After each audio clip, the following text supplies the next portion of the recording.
यह कोई साधारण कहानी नहीं है। यह कथा है अनजाने में हुई भक्ति की। यह कथा है हिंसा से करुणा तक की यात्रा की।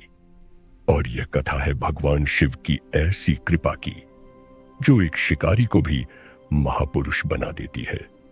आज हम आपको सुनाने जा रहे हैं महाशिवरात्रि की पावन व्रत कथा, चित्रभानु शिकारी की कथा।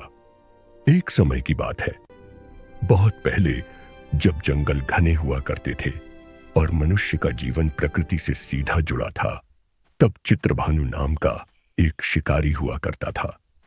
पशुओं का शिकार करके वह अपने परिवार का पालन करता था।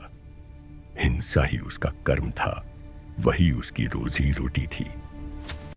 चित्रभानु एक साहूकार का ऋणी था। समय पर ऋण न चुका पाने के कारण साहूकार क्रोधित हुआ और उसे पकड़कर शिव मठ में बंदी बना लिया। संयोग ऐसा कि जिस दिन उसे बंदी बनाया गया वही दिन महाशिवरात्रि का था। मठ में बंद रहते हुए चित्रभानु दिन भर शिव से जुड़ी बातें सुनता रहा। उसने पहली बार शिवरात्रि व्रत की कथा सुनी। वह सब चुपचाप सुनता रहा, बिना यह जाने कि यह दिन उसके जीवन की दिशा बदलने वाला है। संध्या होने पर साहूकार ने उसे बुलाया और ऋण चुकाने के लिए पूछा। चित्रभानु ने अगले दिन सारा ऋण लौटा देने का वचन दिया। साहूकार ने उसकी बात मान ली और उसे छोड़ दिया। भूख और प्यास से व्याकुल चित्रभानु जंगल की ओर निकल पड़ा। दिन भर बंदी रहने के कारण शरीर थका हुआ था, पर पेट की आग बुझानी थी। सूर्यास्त के समय वह एक जलाशय के पास पहुंचा। घाट के किनारे एक पेड़ पर वह इस आशा से चढ़ गया कि कोई न कोई पशु पानी पीने अवश्य आएगा। वह पेड़ बेल वृक्ष था। उसी पेड़ के नीचे एक शिवलिंग था जो सूखे बेलपत्रों से ढका होने के कारण दिखाई नहीं दे रहा था। चित्रभानु इससे अनजान था। मचान बनाते समय उसने जो टहनियां तोड़ी वे संयोग से नीचे शिवलिंग पर गिर गईं। इस प्रकार भूखा प्यासा रहने से उसका व्रत भी हो गया और बेलपत्र गिरने से शिवलिंग पर पूजा भी संपन्न हो गई। रात का पहला पहर बीतने पर एक गर्भिणी मृगी पानी पीने आई। चित्रभानु ने धनुष पर तीर चढ़ाया। प्रत्यंचा खींचते समय उसके हाथ से कुछ पत्ते और जल की बूंदें नीचे शिवलिंग पर गिर पड़ीं। अनजाने में उसकी पहली प्रहर की पूजा हो गई। मृगी बोली, मैं गर्भवती हूं, शीघ्र ही प्रसव करूंगी। मुझे मारोगे तो 2 प्राण एक साथ नष्ट होंगे। मैं बच्चे को जन्म देकर तुम्हारे सामने लौट आऊंगी। चित्रभानु का हाथ रुक गया और मृगी झाड़ियों में लुप्त हो गई। कुछ देर बाद एक और मृगी आई।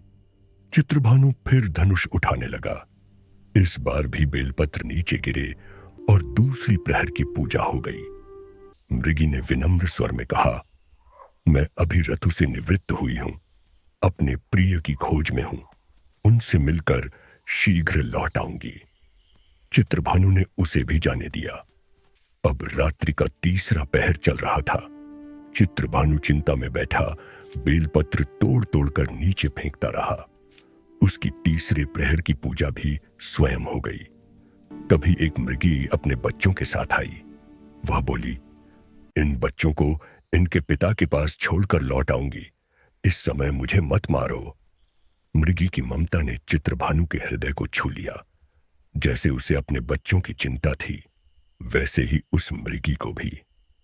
उसने उसे भी जीवन दान दे दिया। भोर होने लगी।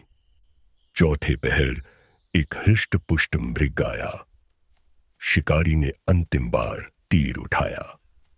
मृग बोला, यदि मेरी पत्नियों और बच्चों को तुमने मार दिया है तो मुझे भी मार दो। यदि उन्हें जीवन दान दिया है तो मुझे भी थोड़ी देर दो। चित्रभानु ने पूरी कथा सुना दी। मृग बोला, वे सभी प्रतिज्ञाबद्ध हैं। जैसे तुमने उन्हें छोड़ा वैसे ही मुझे भी छोड़ दो।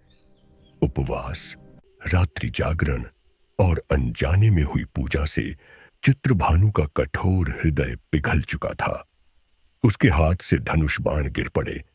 उसने मृग को भी छोड़ दिया।